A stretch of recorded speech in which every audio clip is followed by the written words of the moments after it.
Hi everyone, and welcome to Craft Banter and Chat. We're on week number 10. So it's with me. I have Brian of The Silvered Fox. And Dave. Dave of I don't know what am I. Oh, The Dash of Dash. Dash Off. Dash of the Dave. Who creates Stash Off. So I'm gonna have to keep. I've still got my COVID cough, I'm afraid. So I am gonna have to Lovely edit this Hacky. again with recording when I cough. Yeah, we're keeping track of the time. Trying to keep track of when I cough so that I can stop it from bursting your eardrums, I'm afraid. It is loud. The comparison is humongous. So, And I have to keep my throat lubricated in order to be able to speak, because it's quite and if he does difficult both, if he's lubricating and he tries to cough at the same time, then there'll be tea tea comes out of his nose. It's quite interesting.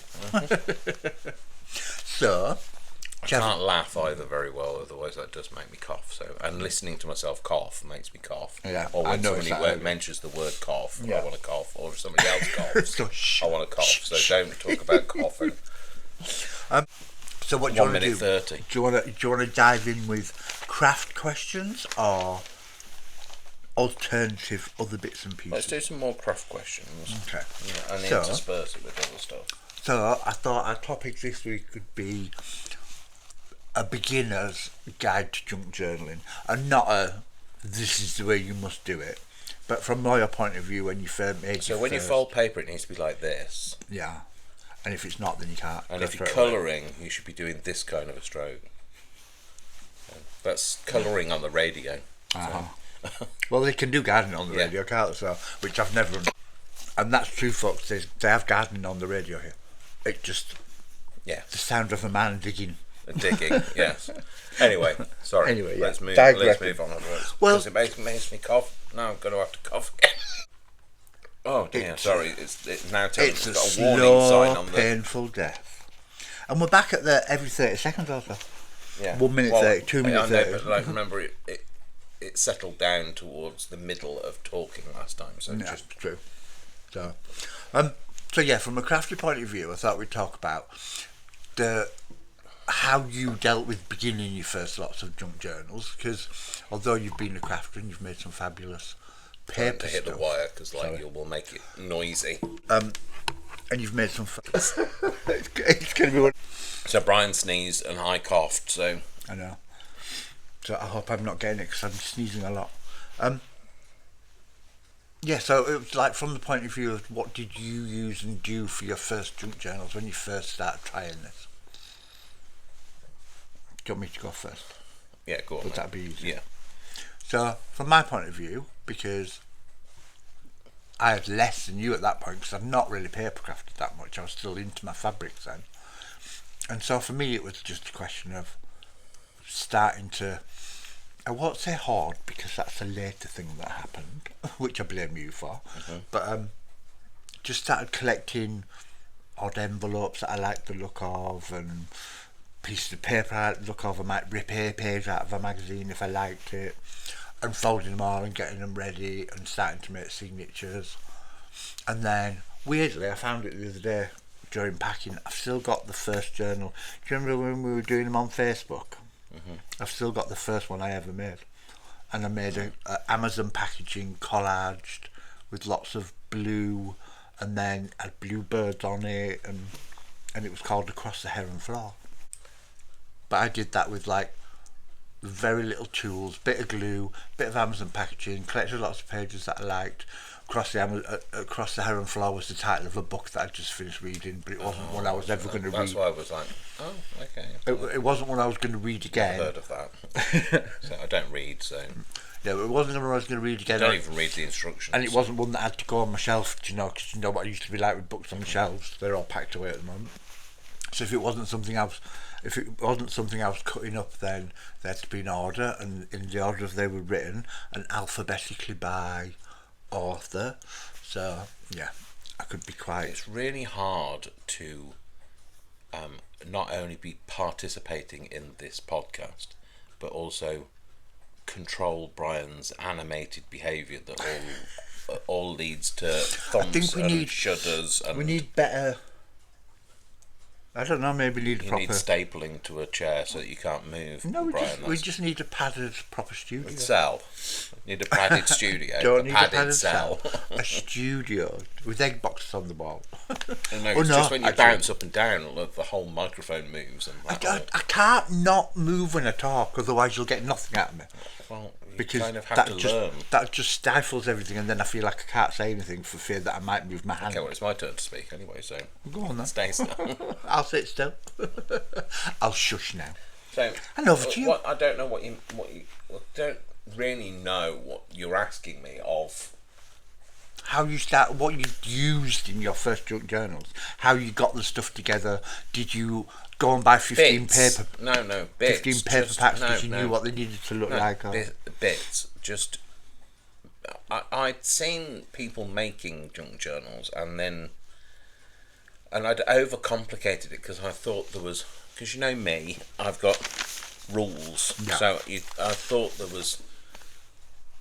there was rules, and it was only considered to be a junk journal if it looked like this and it had digitals in it and it was all very new and crisp looking and it was all finished perfectly, and it had to have lace on it and it had to have this and it had to have that, and I'd overcomplicated it, so I never made a junk journal because for fear of getting it wrong. Yeah.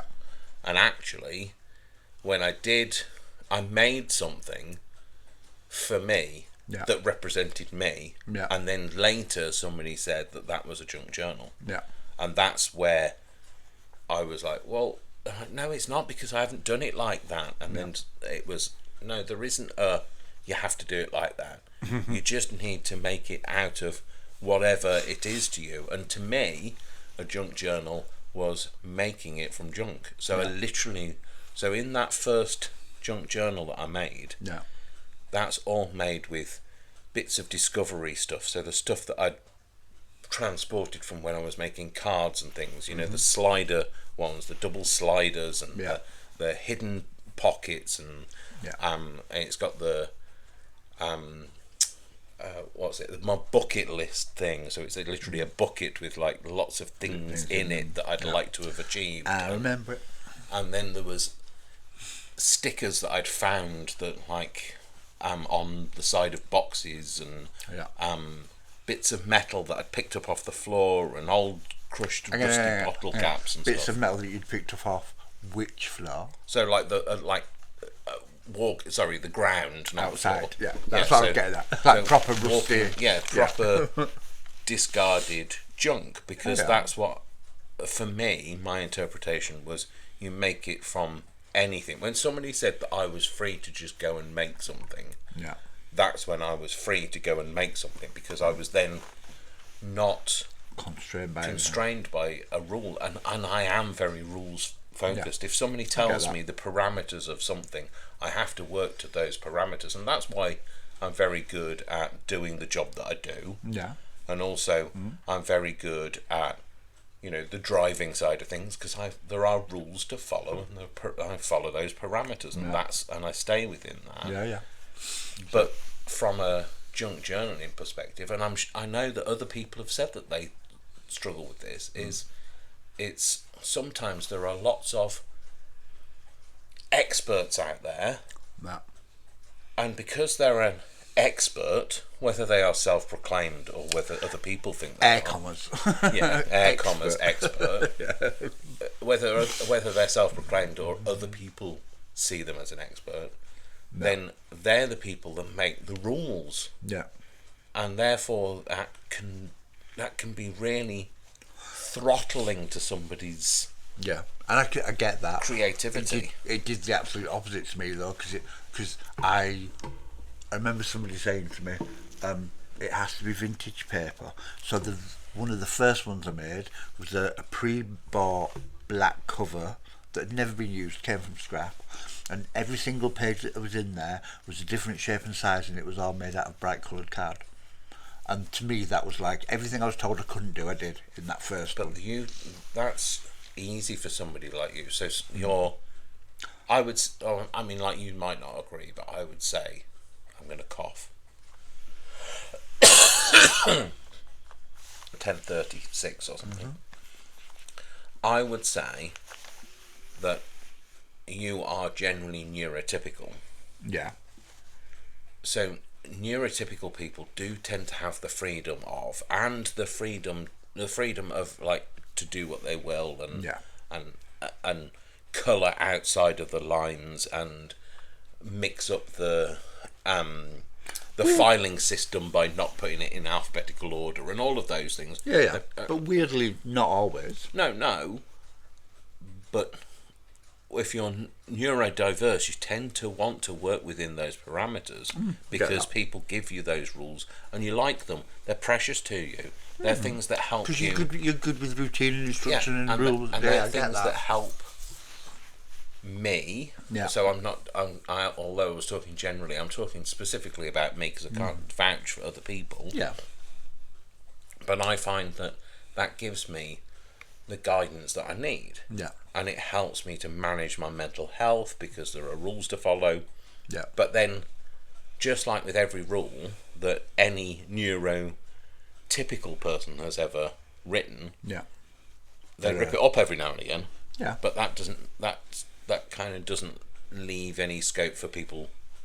Yeah, like myself. Totally get that for you. When somebody gave me those rules and said, actually, these rules, they don't mean anything. Yeah. And I found myself in a void of, this is something that doesn't have a rule, and what am I going to do? And it allowed me to grow and do something, because let's face it, in life, how many things don't have rules? So you have social cues, and there are rules of etiquette when you go somewhere or when you talk to somebody, and there are rules to follow when you meet a stranger compared to somebody you know, and everything in life has rules, whether they're written or they're unwritten or they're a subliminal thing. No. But there are very few things in life that do not have a rule. And I was in this kind of void of, what do I do? And I don't know how to. Because I suppose depending on who you are, there are rules. Like it has to be a certain size. It has to be do you know what I mean?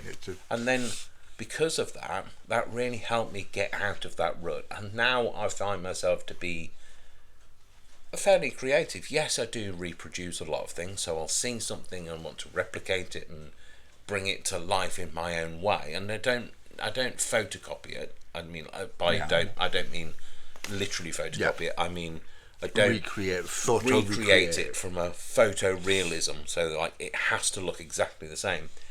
Because there are no rules, I can have a bit of scope. Yeah. But I do, in some ways, if I'm recreating something, I'm kind of giving myself some rules there. Yeah. It's it's going to look like this. Yeah. And I can have a bit of flair, but without being too radical. So I can just colour a little bit outside the lines, but not go mad. Yeah. Whereas I go like that. Yeah. So my lines there.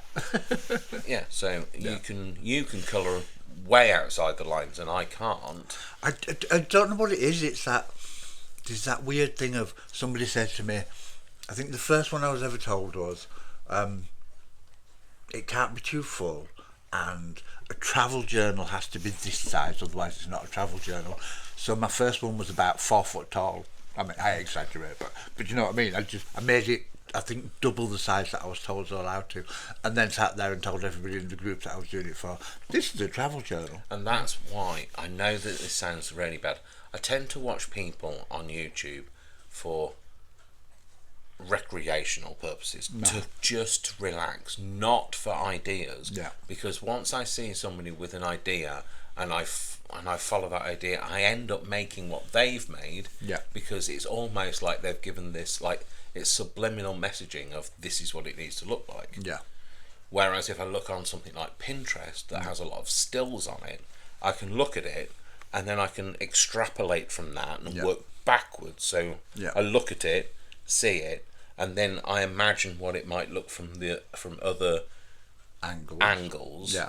And I kind of reverse engineer it, extrapolate what it might might be, you know, if you opened it up, Yeah. and then that gives you that your gives me my it gives me difference a and creation parameter in some way, but Yeah. also creativity in others. Yeah.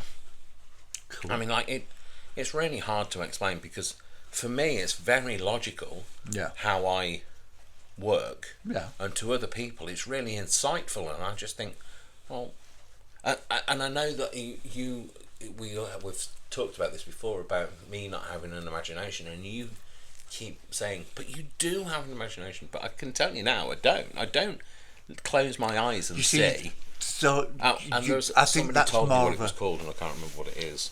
I think that's more of what you think of as imagination and what I think of as imagination. Because if you didn't have any sort of imagination, everything you made would look exactly like the thing that you'd started off looking at. Yeah, no, I don't see it as imagination. So, like, in some ways, when I can see what you're saying, but in some ways, when you say things like that to me, it can overwhelm me and make me feel a bit panicky and overwhelmed. So I don't want to think of myself as having an imagination, because then I got to deal with it. Then I've got to deal with it. Yeah. And I don't. Yeah. And I like my rules, and I like my routines, and I like things to be the same. And it's not it's not criticism. It's just it's a lot to deal with when somebody tells you you can do something you didn't know you could do. Yeah. It's really hard. It's very overwhelming. Would you call yourself an artist now? I don't know whether. You see, the thing is, I don't know whether I'm an artist. I know this is going to really sound like, I don't know. Just do it. I can't think of what it's going to, but like, I can't think of the word that I'm trying to say. But I think that I make art, but I don't think I'm an artist. So I can't. I know you're looking puzzled, and a lot of other people out there that are going, I have to say, how can you make art and not be an artist? I'm actually not going to wade in on that. That's for everybody else to wade in on, because you know my feelings about that. So it took a long time for you to say, actually, I'm an artist, which made me very proud at the time. But there are times when I feel like I am an artist, but I couldn't. I think it's because it's such a big thing. People have. It levels expectation on you. If you say you're an artist, people expect you to be knowledgeable and have, and tell people Mandalorian style, this is the way. And I don't ever want to. But again, I think don't that's want to more. dull somebody's creativity because they don't see themselves as an artist. I would rather be mix in among the rest of you, and we just do what we do and not overthink whether you're an artist or I know that some of my pieces are very artistic, and I know that I create art, and I sometimes think of myself as an artist, but in some ways I don't want to say I'm an artist because it levels an expectation. Yeah. And it also makes you feel, I don't want anybody to think, oh, he thinks so much of himself, because like that would devastate me if anybody thought that I was trying to be something I'm not, because I'm really transparent and I'm really honest, and I tell people far too much information. But again, that's down to your perception of being an artist rather than other people's perception, because you don't want to be criticised for anything. Yeah, I hate it. I know you do, and I get that. And I know that it's forget being an artist. The one thing I do think I am is brave. Yeah. Because I have put myself out on YouTube on an open platform and exposing myself to critique. Yeah. For what? Nearly 700 videos now? 800 videos? No, like 665 or something like that. So nearly 700, yeah. Well, but yeah, you're definitely brave with the stuff that you do, because you also I kind hate of just being criticised, but yet I Yeah. know that I'm opening myself up to critique. yeah, and you also kind of do it. I know we're editing now coughing, but you've always kind of done it what's and all. So Yeah. you've had meltdowns on camera, you've cried on camera, you've been upset, but you've been ecstatically happy. You've bounced off walls where you're really hyper, and so you've kind of had the whole gamut of this is the way my brain works and my body works, and these are the things that happen when I'm upset. Yeah, sometimes I don't know whether that's something that is acceptable. But at the end of the day, if it's not acceptable, then the people that aren't accepting it aren't accepting me, because that's me, Yeah, and I can only be me. yeah. And if people don't want to take that, then And it's taken me a long time to like me. yeah, and it's good because now you just do it what's and all, and then. Mm-hmm. I don't know, sometimes it upsets you because you have fallout from some things, but Yeah. generally, Some people on social media just have. some people are just there for the sole purpose of they're behind keyboard bullies, essentially. I always think to rise up, you shouldn't push someone down. Yeah. So you Because you should lift your fellow Yeah.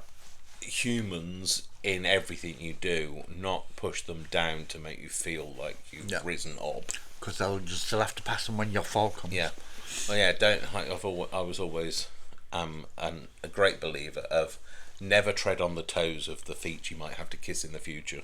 So True. It's very, very true. So there you go. Jump sorry, that down was this way. very that was very convoluted. That was No, but it's 20 good. minutes of explaining. But it's good because I guarantee, although we sit here and we say we're talking about my neurotypical, freer, breaking rules and you're liking rules and stuff like that, there'll be lots of people who are both neurotypical and not neurotypical who are scared to have a go because they don't understand the rules. So being able to say, So let me say, there There are are no no rules. fine. See, like I know we've talked about this before as well. Like I have actually cleared almost half, but I had 28,000 photographs on my phone, and guaranteed 24,000 of them were from Pinterest. And one of the things I like to do is like sometimes I put them on boards and keep them in Pinterest. So there's probably about another 20,000 on boards still on Pinterest, as well as the ones I've downloaded. It's just I'll keep pictures of stuff that I like, and then like you reverse engineer stuff, I'll be like, I like the style of that, but mine's got to be blue, or it's got to be on this pattern because this is the fabric I've got, or this is the paper I've got. So it gave me, right at the start, it gave me lots of good starting points for, I want a journal that looks like that, but in my colourway. I really style. don't think if it hadn't have been for junk journals No. and then making ephemera and doing it on camera and putting it out on social media and opening myself up to critique, I really don't think I would have ever done digitals. True. Because again, I didn't see myself as an artist in order to be able to do that. Yeah. Now I do create art through my digitals, and I do my very best to get the very best out of them. And obviously I was absolutely devastated when my iPad crashed the other week and deleted all of like 6 months worth of digital creations and of like hundreds of even maybe thousands of hours of work. But I reckon thousands of pictures as well, because you play a lot and keep a lot of images that you can layer and stuff like that. So you end up with like 40 of something that might actually be 2 pages that you actually print because you layer so many together. So I reckon you quite lost. meticulous over the way that I put things together. No, I think you lost sort of so much more than you. And I think that was quite sobering as well, though. So in some ways, it's made me a better person.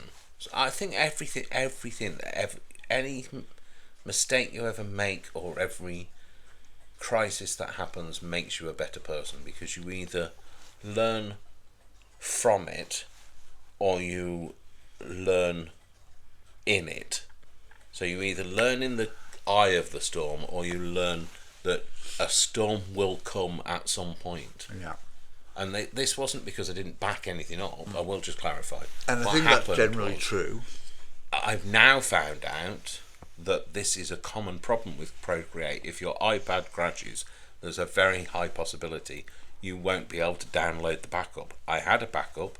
The backup was like 75 gigabytes worth of data, but it won't back up because there's something to do with the corrupted way that the Procreate is on my iPad that I'll never be able to retrieve it. No. And it's just so much work down the Swanee. Yeah. But, it's something, like, I'm speaking quite level-headed. I think, although, to be fair, I don't think I actually lost my marbles. I was upset. There was literally, I think there was probably about a 1 minute bit right in the middle of it, which I thought, if you can't get anything out of it, there's going to be a full-scale meltdown. And I guess just from past experience, that's where, in my head, that's where we were heading. Mm-hmm. But then you started being able to get bits of it back, and a little bit came back, and a little bit came back, and I was just like, and that seemed to mitigate the crisis in the big scale, but it still caused you a lot of stress that night. Mm-hmm. So, yeah, certainly didn't get any of it. Well, I got about 1% of the data back, and that's it. But I think I've grown as a human being generally, anyway, because I think all the stuff that I went through with my ex-husband and basically being told, ex-work colleague, and being bullied at work and all of the stuff where people have told me that you can't. Yeah. And I've had a lot of people tell me I can't. And look what you do now. And that's kind of made me a bit more resilient. And at the end of the day, I just thought, look, I can't do, and it doesn't matter how upset I get about it. Yeah. It's not going to change it. Yeah. So it's not something I can affect change with. Yeah. So like, if I get upset about it, it's not suddenly going to come back. And actually, I really have to say, Vic was just amazing, because like I would say that he is neurodiverse. He would say it as well. Yeah. Because he struggles with the anxiety side of things. Not officially diagnosed, but yeah. And I seriously didn't think that he was going to be any help whatsoever. And actually, he was really good. Really good. He couldn't do anything, but he could just be there and not say, "Have you tried this? Have you tried this?" That's my problem, though, because and I know I spent so long when you were being bullied and stuff, being there and trying to fix everything, that's kind of my go-to. So you go, I can't do this, and I'm like, I've tried it. Instantly, my brain's going, I didn't mean it to come out as though I was critiquing you. It was not that. But it's just me being honest and saying. But it's just interesting because you know what I'm like with technology, and yet all I could think of was, have you pushed this button? Have you done this bit? Have you done this bit? At the end of the day, he didn't say those things, and he just said, it's a known problem. Yeah. You could try this or this, but it's probably not going to make any difference. Yeah. And then and I absolutely value honesty. Yeah. Because you cannot argue with it. Yeah. It's like when somebody upsets me, I never talk about what somebody's intention was, because I don't know what their intention was. Yeah. I can only ever tell you how I felt. Yeah, I get that. So, when X, Y, and Z happened, this is how I felt, because nobody can tell me that isn't the truth. Yeah. Because that's honesty. I'm being honest with you. I'm telling you how that makes me feel. Yeah. So, sorry, digressed. And don't we always digress? Isn't that the point? We do digress. And I don't know whether I don't know whether people enjoy the whole digression thing or not. I think it's just these are subjects that, again, that all feeds back to that whole.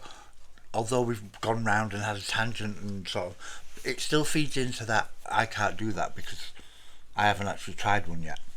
And if you, just to point out to everybody, if there's less laughing It's because it's making us cough. Because it makes He's coughing out sneezing.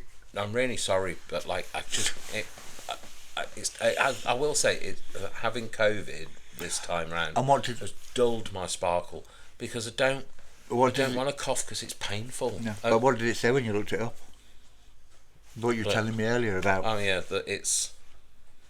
It could like it because it was COVID. So when people that have got the cough, so the post-COVID cough is a known thing. It's something that goes on, but some people are still coughing 2 years later from exposure to COVID.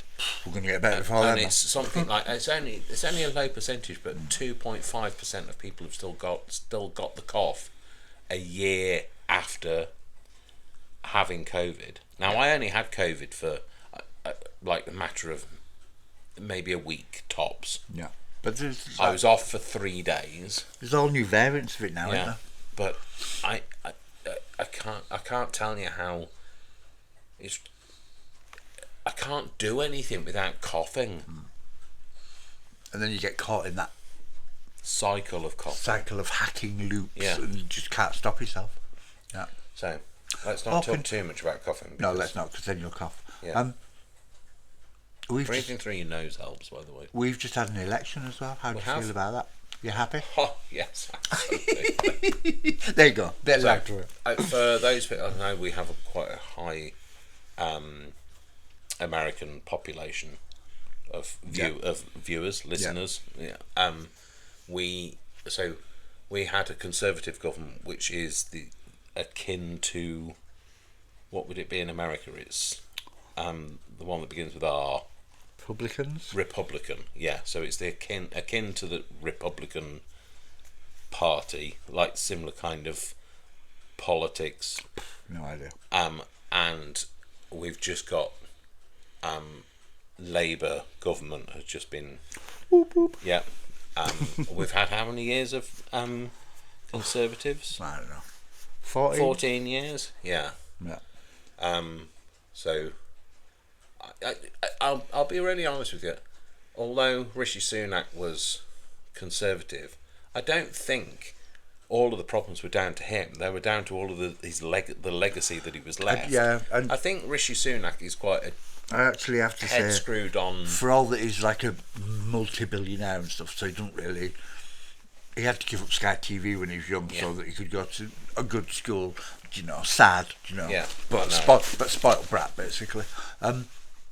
But I don't think they should oust him straight away because of the 5 idiots that we got in a row who went bang, bang, bang, bang, bang, in and out, in and out, in and out. He's been the one that's lasted a bit and actually done some stuff.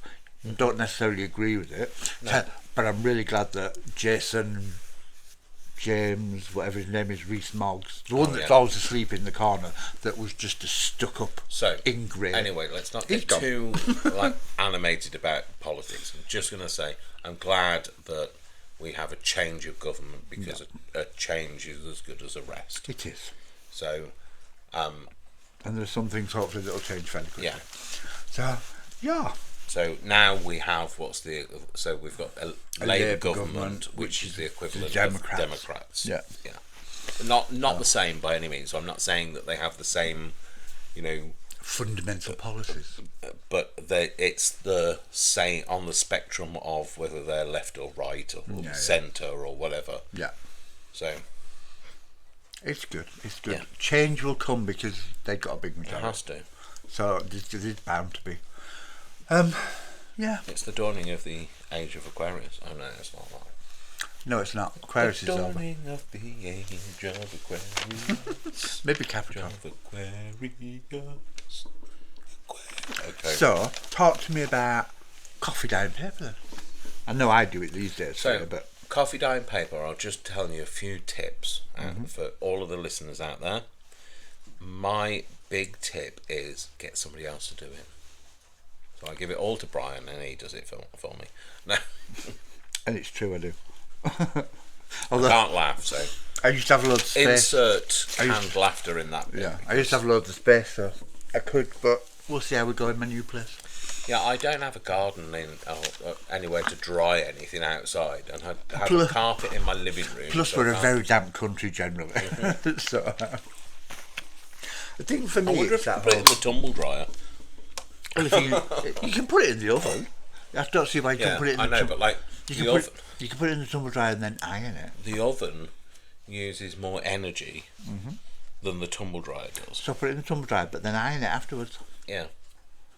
You can't put many pages in at once because then No, I think they tear anyway, like constantly tumbling over and over and over. So, need to get you can buy those clothes airers that are got like in a zipped up bag with basically a dehumidifier thing at the bottom that just kind of in its own little environment. You've got a clothes horse, you've got a dehumidifier, and you've got all those dust sheets. Build Yeah, one. no, but it doesn't work like that. It'd be like a right? balloon. Yeah, no, it wouldn't because it's sucking air out that we want it to do rather Look at that than. man, he's floating in the air like a big balloon. So, what about coffee dyeing? What do you want me to tell you about coffee dyeing? Use coffee Again, and dye it. Well, do you prefer tea or coffee dye? Do you have a preference? I'm a coffee dye, so I prefer the smell of tea dyeing, but I prefer the colour of coffee. You know my thoughts on tea, anyway, generally.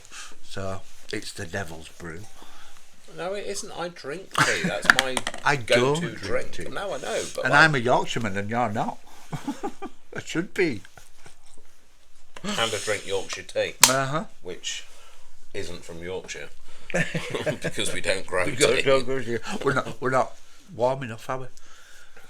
No. So I tend to coffee dye, not tea dye. But I prefer the colour of coffee dye Yeah, I said because that's what I tea said. dye kind of gives that pinkish brown. Yeah, I would say that was pinkish brown. Yeah. Yeah. Whereas but I prefer the smell. That's what I'm saying. I prefer the smell of tea dye. Yeah. But I prefer the colour of coffee dye. Yeah. I don't. And it's kind of, for me, the other thing that's changed is it's evolved over the years because they used to have like a little, those plastic sandwich things that you got the catering sandwiches. Yes, yeah. Like a plastic 4-inch deep clear plastic tray basically. And I used to fill that with coffee, and it was like putting through a sheep dip, so they'd go in and out and then get laid out and left to dry. None of that anymore. Paintbrush. Yeah. And that's it. And you get a bit for now, I think. But when you do it like that, so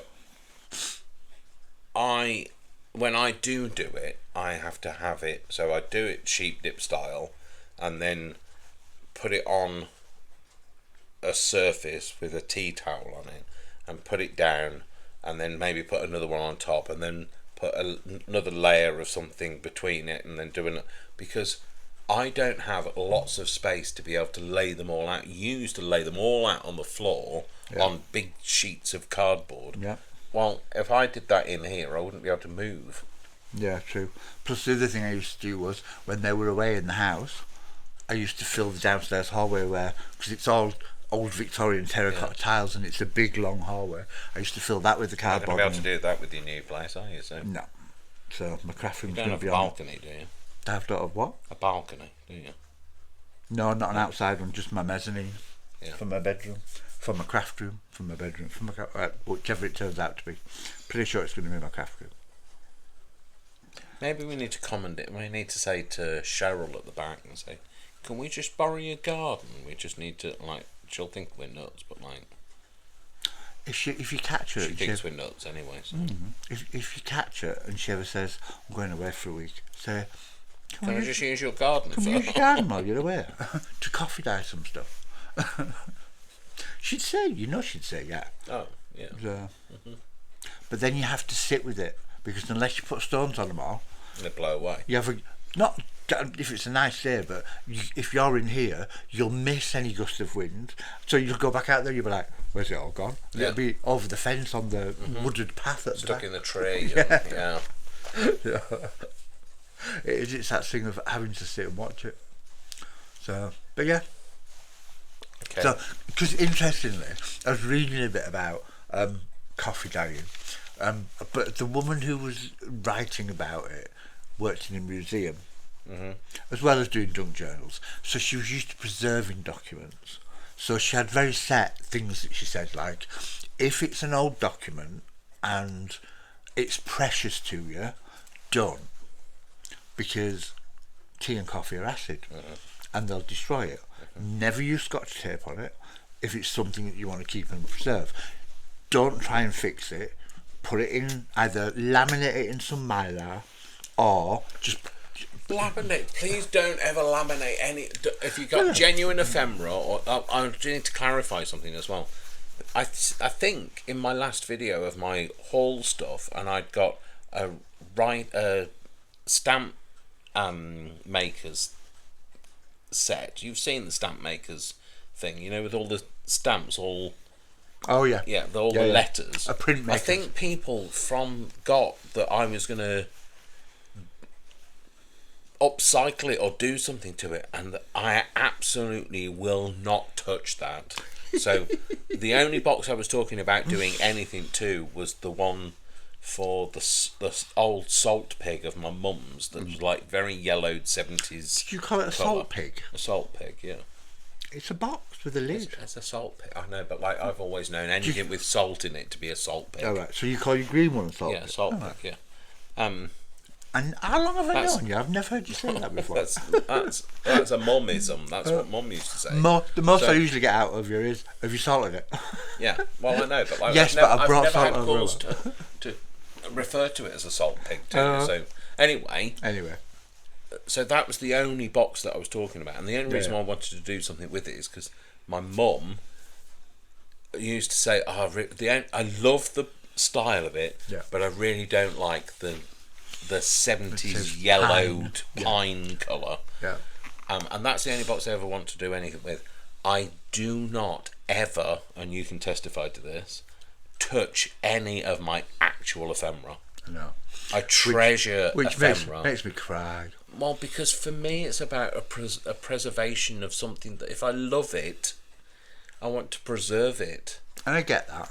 But I want to recreate it. With me, I see things like that. Like, I have very little kind of very old ephemera because I don't like paying for it, basically.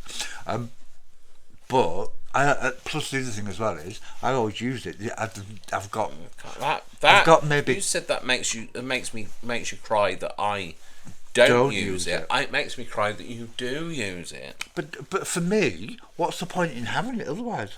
Because the whole point was treasure. But the whole point was to get it for making junk journals. I know, but for me, it's akin to all of those beautiful buildings that we've knocked down because people didn't value them at the time, but they're gone. Once they've gone, they cannot be recreated, and that's the same for ephemera for me, or anything old. If it's old, it needs to stay old and be treasured, because if you get rid of it in 40 years' time, when the next generation of junk journalers are making their junk journals, they won't have anything left. No, they will, because it'll be made out of old junk journals, and then they'll just gesso over pages. Or they'll be using like things that are, so they won't be able to use receipts because they're usually thermal receipts these days, and as you know, with thermal receipts, over time either the ink disappears from them, or they go completely black because they've been exposed. Only on one side. Yeah, because like on the back side, but on the back side it'll just say like Sainsbury's head office address or something like that. It won't say anything about the individual items, and we don't. Lots of places don't print anything anymore, and if they do print it, they print it and then they shred it. So like, there won't be the things that we. I don't think there'll be as much, but in some respects there'll still be a lot, because one of the things that making journals like this made me notice is that people are now. Do you remember like when we've been out and gone, God, I wish when I was 20 I'd saved all of this because it'd be worth a fortune now. Old bus passes and tickets and leaflets and all that sort of stuff. People are getting back into that now. People are like, I'm going to keep this because it'll be worth money one day. I'm going to buy every newspaper every day for 20 years. I'm going to buy I know, 500 but copies. I don't want people to be keeping things because it'll be worth something, because that's not what I do. I'm not keeping things because they're worth things. I'm keeping things because they're not worth anything, and if because they're not worth anything, they would have been thrown away, which is the actual definition of ephemera. Things that were meant to have only existed for a short period of time, that have been treasured, and somebody treasured them to the point where I can now treasure them. But you'll treasure I don't want them to forever. come to the and for me that's a really big thing, because get I that. value social history. I think it's because I value the memory of something. Yeah. And I get that Because because you do love the social history side of it. But for Because me, I lost everything. So when one of the people that I dated, everything that I owned, they burnt in the garden. All of the photos that I had of me when I was little, all of the address books that I had.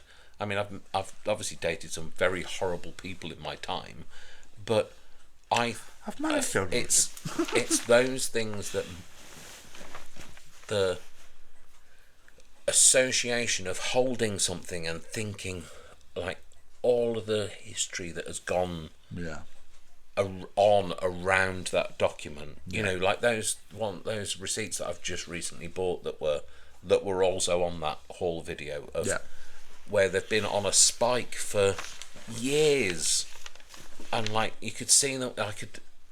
They'd been sat in a office and the world has gone on around them. And I get your logic of it, but I'd want to put one of those in every journal that I made until I had none left. And that's why I'm not leaving my ephemera to you when I die. What do you think Vic's going to do with it? I'm not leaving it to him either.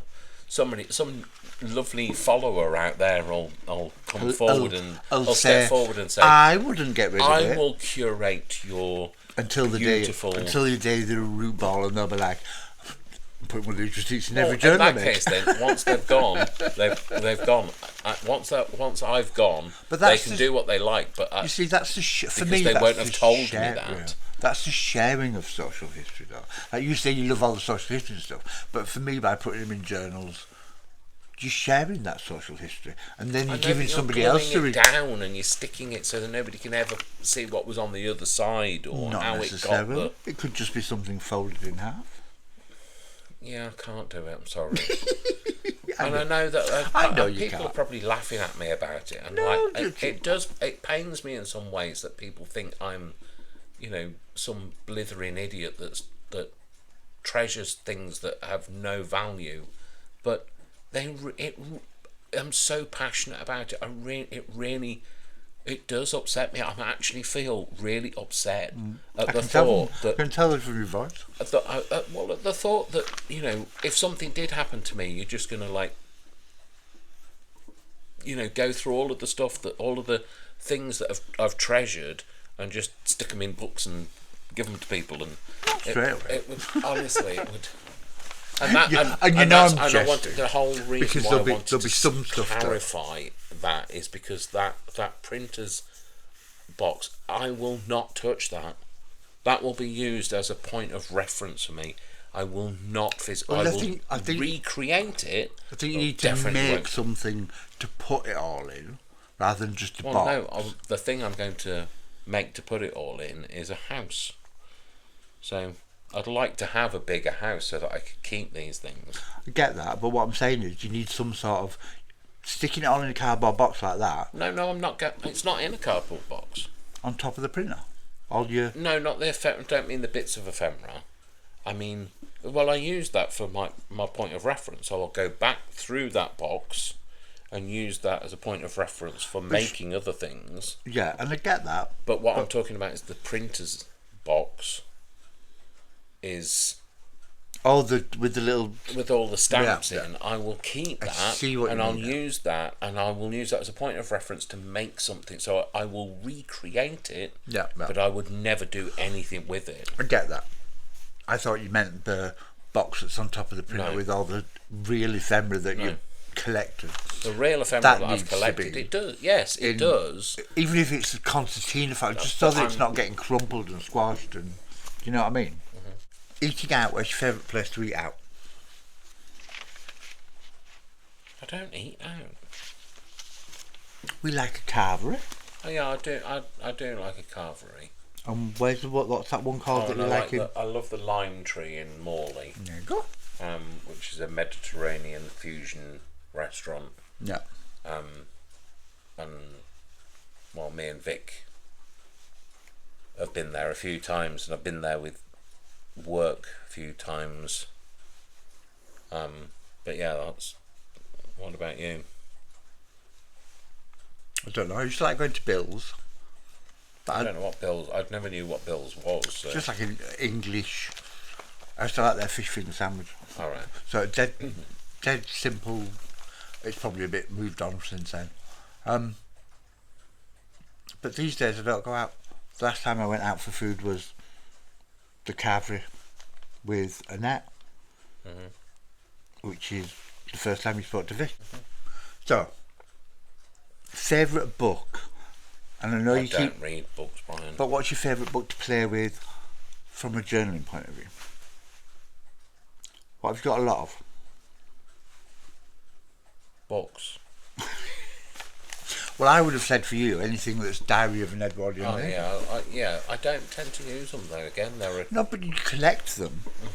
So I like the essence of them, and that's another thing that I can't use because I can't use it more now because it's a memory. Yeah.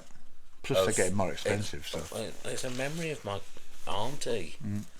She was the one that got me into the love of it, and you know, I remember when I was little, in like maybe about 7, and it was a summer holiday, and it was during the 70s, and I used to go and stay there, during the summer holidays, and I remember it being on the shelf, and I used to look through it, and and because it was in, writing that was it was easier for me to read. It was one of the few things that I read, and I just felt, and I always every time because I don't have that imagination. So when I read a book, this is why it's very hard for me to read a book, is because when I read a book, they are words on a page. I don't create. I was literally surprised when people said, "Oh, because I read I read Harry Potter." Yeah. And when people said, "Oh, it's not how I imagined," and I was like, I didn't imagine anything. I didn't create a name. Did you read it before you saw the films then? Yeah. And then it was just words on a page, and it was just a nice story, but it didn't have, and it was only after seeing the movie and then reading the subsequent books that I then had an image of what Harry Potter looked like, and it was the person that was on the screen from the film. Yeah. And that's why for me, books don't create that picture in my head, because I don't get that picture in my head. But then when I read about the Diary of an Edwardian Lady, I had the image of my auntie in my head. No. And that makes sense, because you created a kit for her which was very of that kind of style, didn't you? Sorry. It's alright. 2 minutes past 1. No, 1 hour 02. Yeah. So, number 1 on your bucket list of things you'd like to do. Top of the list. In what context? In any context, in your bucket list. What's top of your bucket list for anything? I'd like to go to Canada. Cool. I really would like to go to Canada. And why? I'd like to see some real moose. No. but also But I think it's because important that people know that, just because not everybody knows that you were Crafty Moose, do they? no, I used to be called Crafty Moose, and the reason why Dasher Dave came about is I did some TV demonstration work, and I needed something that was not associated with my Crafty Moose stuff because I was demonstrating for other people, and I didn't want to link brand. Yeah. I wanted brand separation. Yeah. And then most people then knew me as Dash of Dave, and the Crafty Moose disappeared. But I was trading as Crafty Moose for a long time. And you do still kind of consider your nickname as Moose, my nickname has been Moose since school. It was another term that it was a derogatory term from school. So you used to that you took an used to call ugly people Moose, and I got called Moose a lot at school. And then when I grew up and I struggled with how I looked and my identity and all of that, I had some therapy, and so one of the parts of the therapy that I did was to take something that has caused you pain in your life and take ownership of it, and it can't hurt you because it's then you own it. Yeah. And so Moose was something that I then took on and owned, and Moose are beautiful. They're beautiful. They're they're aggressive, but because they get pushed by humanity, and that's because we're terrible they're people. strong, and they look after their young, and they're protective, and they're all the good things. Yeah. As well as the bad things, but people see the bad things. Yeah. And people hunt them, and I feel hunted sometimes. So akin. I feel akin with Moose, and actually they're just misunderstood. Yeah. And in whose opinion are they ugly? Yeah. True. I think they're beautiful. Okay. I realise I'm not going to meet a real moose because they're not. You're not meant to actually. But I'd like to go somewhere and see one. You might and get maybe close-ish. from afar, or be in somebody's house and there'd be one in the garden. I know that's quite a terrifying event for most people. But take one of those claw things for picking up and you stick that out the window and look, I'm stroking. Right, so last couple of minutes. Sorry. Couple of rapid fire questions for you. So just first thing that pops into your head. Yeah? Weirdest food combo that you like? Cheese and jam sandwiches. Okay. So jam in the UK is what the Americans call Jello. Is it? Jelly. Jelly. Oh, jelly. Jello is what we call jelly. Yeah. So cheese and jelly sandwiches they would have, but we call it cheese and jam sandwiches. They have peanut butter and jelly, don't they? That's the one that we know as being the famous American sandwich. But that's my weird combination, I guess. Cool. What's the best part of your job? The best part of your favourite part of your job? My day job, finding solutions to problems that other people haven't thought of solutions to. Cool. Do you have a favourite cheesy pick-up line? Nice trousers that look good on my bedroom floor. And does that make you go? Cheesy. If you had to get a tattoo today, what would it be? It would be a crop circle-y abstract alien writing thing up the side of my torso. Oh, I remember you looked into that before. I'd forgotten all about that. What was, and you don't have to go with what was, or would be your first dance record? Take out the equation what you've done, unless you really loved that record. And if it was edited, so, can we just not make it what's my favourite go-to dance record, and I will tell you exactly what that is. Go on then, do that. My favourite go-to feel-good dance record is Rain Down Love by the Freemasons. Cool. If I'm on my own and it's during the day because obviously I don't want to disturb the neighbours and upset them. I turn that up and I play it really loud, and it's Rain Down Love by the Freemasons just makes me feel good. And what would your theme song be? I Who Have Nothing by Shirley Bassey. Okay. What's your most treasured possession?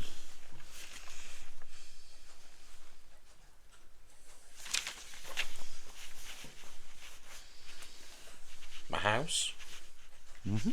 Because I work hard for it. And when you get a new car, probably a new car. Probably my new car, yeah, when I get a new car. My Bruce, I still say Bruce is my Kia. So Bruce the Moosemobile, it used to be. And lastly, sorry, go on. Oh, no, finish what you said. No, and I still love Bruce, but he is getting a bit old now, and he's done bits are not working. A lot of not worth miles, fixing. and he's not worth anything these days. I've had him since new. Yeah. And now he's done well for you. Yeah. He's looked after you a long time. Mm-hmm. So. Yeah. Oh, sorry, and then. Final question. Mm-hmm. But we haven't done yours. We'll do mine next time. Okay. What's your favourite memory of us? Of us? Yeah. Going to Salts Mill with my mum. Cool. That was a good day out. I'd like to go there again as well. Mm-hmm. To remember. I think that might make me cry. Yeah, I know, but sometimes tears are good. Because I really miss her. I know, Flower. Yeah. It hurts. It hurts to miss her, and it hurts and you know to miss what? her without and not have Worcester here either. I know. And we've had, and what was that thing that we watched, that series that we watched, that you had watched and then you said, please watch this with me again? One Day. And the lines at the end of that, it'll be shit until it's not. Mm-hmm. And it's a horrible thing to say, but that's how grief works, unfortunately. And then the other bit that always comes to me is at the end of Torchstone Trilogy, when she says, but you don't want to forget him. It's like wearing a ring. You learn to carry it and you learn to wear it. And it gets better, but it never goes away. I know.